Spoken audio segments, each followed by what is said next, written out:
Juan Pablo Quinteros es el candidato a intendente de Somos Córdoba. Cordobés, abogado, egresado de la Facultad de Derecho y Ciencias Sociales de la Universidad Nacional de Córdoba. En las elecciones a intendente de la ciudad de Córdoba del 2019 fue electo como concejal de la ciudad por Encuentro Vecinal. Bueno, comenzamos con un nuevo programa de Mateando un rato en la ranchada, con más propuestas y con más charlas con los y las candidatas a intendente. Y a quien le vamos a dar la bienvenida es a Juan Pablo Quintero. Juan Pablo, muchas gracias. No, gracias a ustedes por la invitación, muy amables. Bueno, la primera pregunta, tal vez un poco controversial, ¿mate amargo o mate dulce? Amargo habitualmente. ¿Y me aceptás uno ahora para arrancar, puede ser? Bueno, valiente. Valiente, sí. Bueno, la propuesta, Juan Pablo, es que podamos charlar de las diferentes propuestas y también hacer un balance de cómo estamos en la ciudad de Córdoba, camino a estas elecciones del próximo 23 de julio. Y quería consultarte porque hay dos temas que están marcando la agenda en este momento y que tienen que ver, por un lado, con la seguridad y las propuestas con respecto al funcionamiento de la policía, pero también con integrantes de algunas listas que forman parte del narcomenudeo, del narcotráfico. ¿Qué podemos decir sobre eso? Bueno, el tema de la seguridad es algo que nosotros lo planteamos en la campaña del 2019. Yo fui candidato a intendente y yo sostuve y sostengo que ya en ese momento y mucho más ahora en los barrios, cuando íbamos, por supuesto que nos pedían por cuestiones de infraestructura básica y servicios públicos, pero también nos planteaban lo que era la presencia de los narcos en los barrios. Y nosotros lo advertimos y lo dijimos, lamentablemente ese tema no entró en agenda. 4 años después parece estar en el centro de la escena, digamos, y de la peor manera, ¿no? A ver, está en el centro de la escena la inseguridad porque azota a todos los barrios de Córdoba.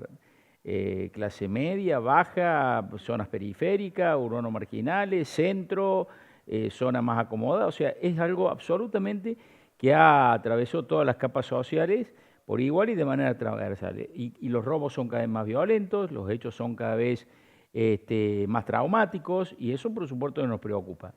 Respecto a la cuestión narco, hay dos cuestiones que nos tienen que preocupar. Cómo han copado los barrios y cómo nuestros jóvenes se vuelcan a esa situación. Los otros días yo leía en La Voz del Interior, la tapa de La Voz del Interior en la que Mariano Oberlin hace poco, en menos de 2 meses, decía que el aspiracional de los jóvenes en su sector, que no escapa a lo que es el común de los sectores en donde se tiene ese tipo de tarea social, el aspiracional, decía, es ser narco, no vender droga, ser narco, que hay una gran diferencia entre vender droga y ser narco. El ser narco como aspiracional implica un estatus social que nuestros pibes creen que pueden lograr a partir de esas prácticas que están absolutamente reñidas con la ley y que los va a llevar, por supuesto, a situaciones pésimas, casi seguro la cárcel, sino a la muerte directamente. Pero claro, ven el estándar de vida, los automóviles lujosos, una vida llena de lujos y creen que va por ahí la cuestión. Cuando un Estado, del otro lado, no le ofrece ninguna expectativa, no les muestra un camino, no hay proyecto para los jóvenes no tienen proyecto y al no tener proyecto de vida probablemente crean que va por ahí la cuestión, familias que están desintegradas porque la crisis los ha azotado, la falta de trabajo, bueno, una serie de cuestiones que me parece que son muy graves. Y vos me dirás, bueno, son cuestiones macro. Sí, son cuestiones macro, pero que el Estado se tiene que involucrar, el municipal digo, ¿no? Se tiene que involucrar porque la municipalidad es el primer eslabón del Estado en los barrios. Somos los que más cerca estamos de los barrios, los que más cerca estamos de la gente, los que más cerca estamos de los jóvenes, de las familias que viven en esos lugares, con lo cual es clave la interacción que nosotros tengamos, por eso nos queremos hacer cargo de una cuestión de seguridad municipal. Y el otro tema que me preocupa, y me preocupa enormemente, y se ha planteado muy duramente en esta campaña, y me preocupa muchísimo, es esto que decís vos, la presencia de personas vinculadas de manera indirecta, sí, pero vinculada a la cuestión del narcotráfico en las listas de concejales, puntualmente de Juntos por el Cambio, hay que decirlo.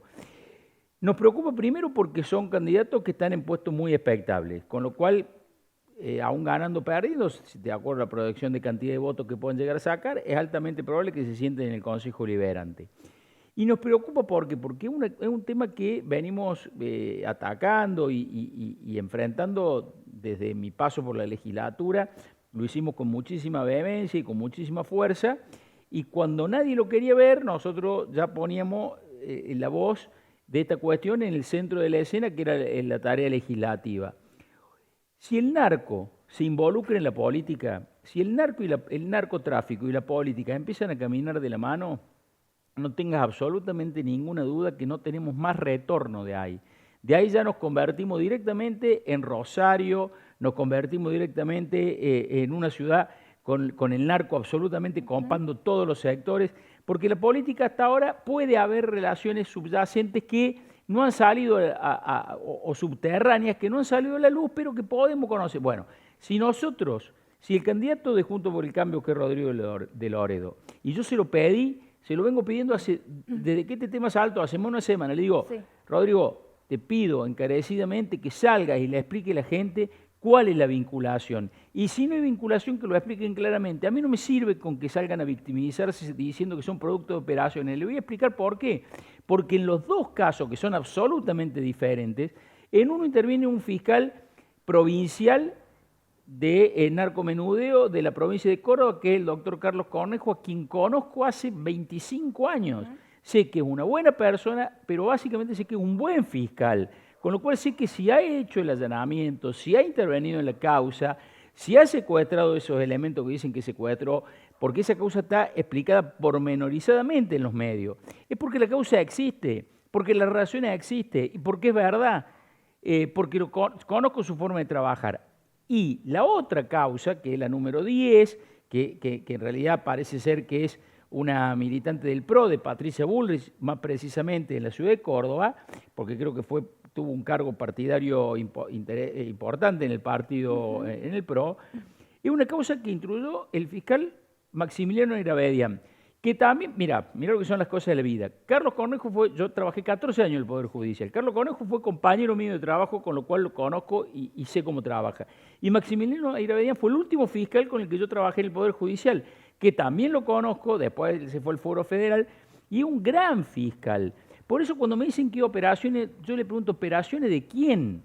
¿Operaciones de quién? Si están las menciones, están los hechos. Entonces, lo mejor en estos casos, en lugar de victimizarse diciendo, no, venimos primero, entonces nos quieren atacar, salgan y expliquen y digan que no tenemos nada que ver. Insisto con este concepto que quede claro. Si narcotráfico y política en Córdoba empiezan a caminar de la mano, estamos definitivamente perdidos. Sí.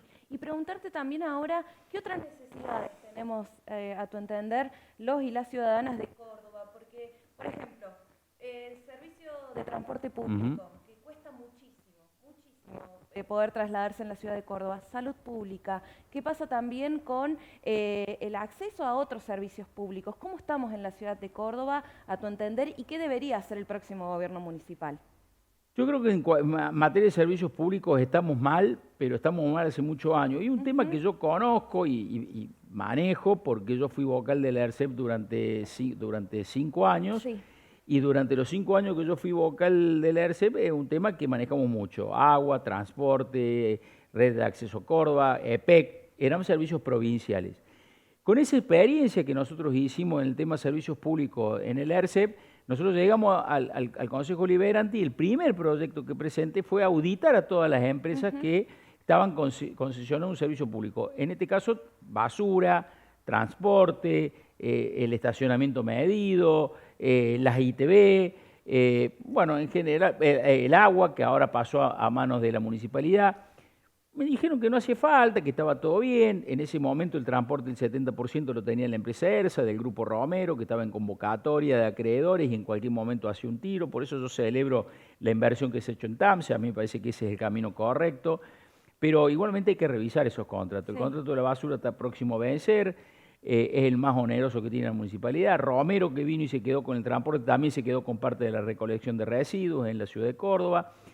Y los tenemos que revisar. Los tenemos que revisar para ponerlos al servicio del usuario y no de que venga una empresa y se lleve un montón de plata sin brindar el servicio que tiene. El transporte, que quizá es lo más...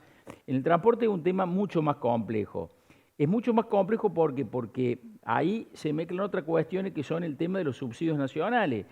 yo digo, ¿cuándo vamos a tener un intendente que se plante en Buenos Aires ante las autoridades que correspondan, la Secretaría de Transporte de la Nación y hasta el propio presidente de la Nación, si es necesario, para que reclamemos esos subsidios que el 91% se quedan en AMBA?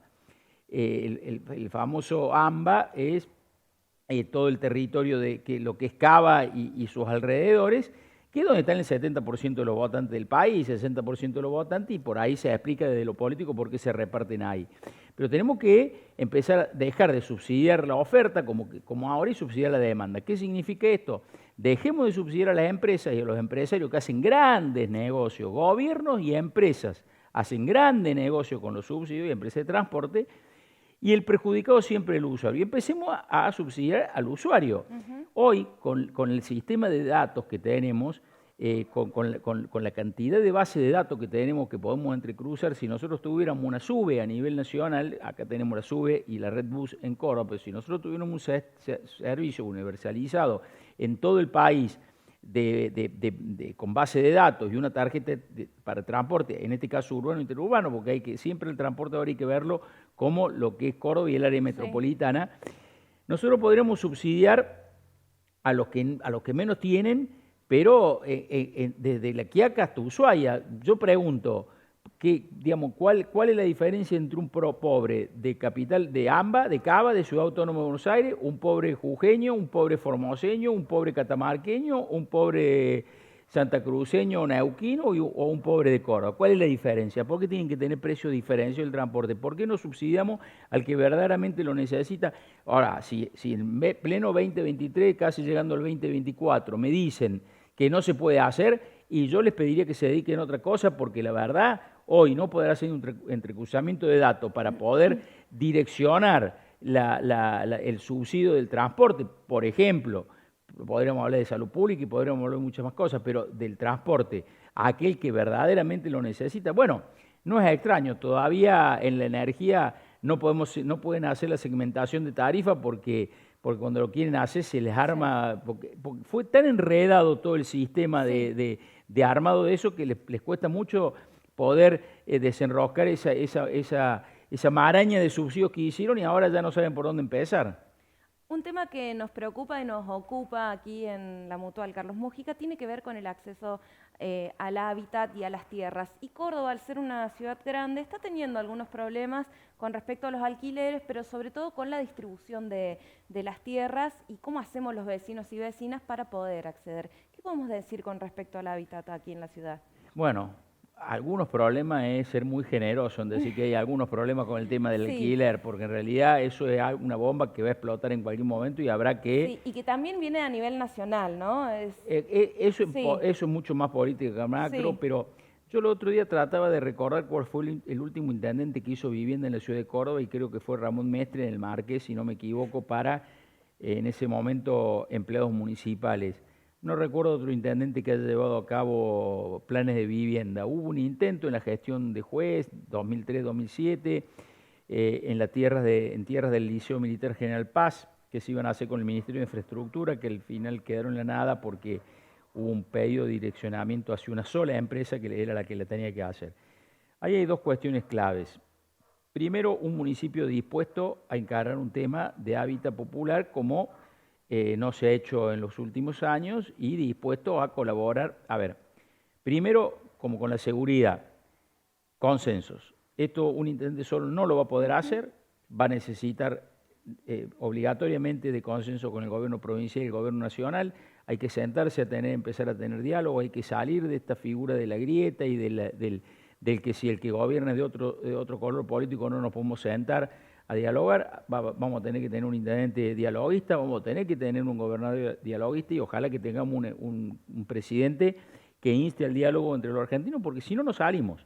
O sea, si yo como candidato a intendente me siento y digo que si me votan a mí yo les garantizo que van a tener acceso a la vivienda, le voy a estar mintiendo, porque aunque tuviera esa intención, no lo voy a poder hacer solo, por presupuesto, porque necesitamos acceso a créditos internacionales, porque con el dinero acá llegaron algunas propuestas para construir vivienda a través de un crédito del Banco de Francia, el Banco Nacional de Francia, que en definitiva no llegó porque venía atado a otras cuestiones, se aprobó en la legislatura, inclusive nunca se hizo efectivo. Si no me equivoco, eran 150 millones de euros en una primera etapa, después continuaba. Yo ya me estaba yendo, eso fue cuando yo renuncié como legislador en el 2019, pero eso, en ese momento se estaba tratando eso. Digo, hoy cualquier obra que se encare de esa envergadura requiere de créditos, créditos que pueden ser accesibles en el caso de que la nación los avale y lo podamos encarar. Hay que buscar las tierras, hay que darle posibilidad a la gente de Córdoba que también tenga una accesibilidad a la vivienda que no ha tenido, pero bueno, pero para eso hay que tener una política de hábitat y una política social muy intensa, con el oído puesto en la gente y empezar a verlo con una sensibilidad que creo que estos últimos gobiernos no han tenido claramente. Sí, pienso ahora en una situación que también venimos discutiendo mucho y que tiene que ver con el acceso a la pauta oficial de la Municipalidad de Córdoba, con tal vez pensar un proyecto de ordenanza de fomento para los medios comunitarios, cooperativos, populares, que somos muchos en la ciudad de Córdoba, y pensar de otra forma la distribución de la pauta. ¿Qué podemos decir con respecto a eso? Yo tengo un proyecto de ordenanza presentado que por supuesto ya perdió estado parlamentario, habrá que tratarlo de vuelta porque nunca se quiso tratar, que es de, primero, qué porcentaje del presupuesto se puede destinar a pauta publicitaria, porque tiene que tener una racionalidad con lo que con lo que se quiere comunicar. Yo soy de los que creen que la municipalidad tiene los estados tienen que municipal sin personalizar la publicidad, es decir, sin el nombre propio del candidato, del que está gobernando. Me parece que tiene que ser netamente institucional como municipalidad, como en la Nación, dice Presidencia de la Nación, dice, no dice más. No dice el nombre, dice Presidencia de la Nación. Hay que publicitar todo aquello que sea necesario que la población conozca. Yo no sé si la inauguración de un puente o un kilómetro de ciclovía o un kilómetro de avenida de circunvalación hace falta publicitarla. Mejor dicho, creo que no hace falta. Y lo que se publicite, y una vez que decidamos qué se puede publicitar y qué no, qué se puede pautar y qué no, ver cómo se reparte. No sirve que con la pauta publicitaria se intenten comprar voluntades de 3 o 4 medios, o no comprar voluntades porque probablemente es muy fuerte, pero tener algún nivel de discrecionalidad absoluta con grandes medios y dejar al resto de los medios absolutamente afuera, yendo a pedir como si fuera una limosna que le den una pauta publicitaria. ¿Qué es lo que les pasa a ustedes?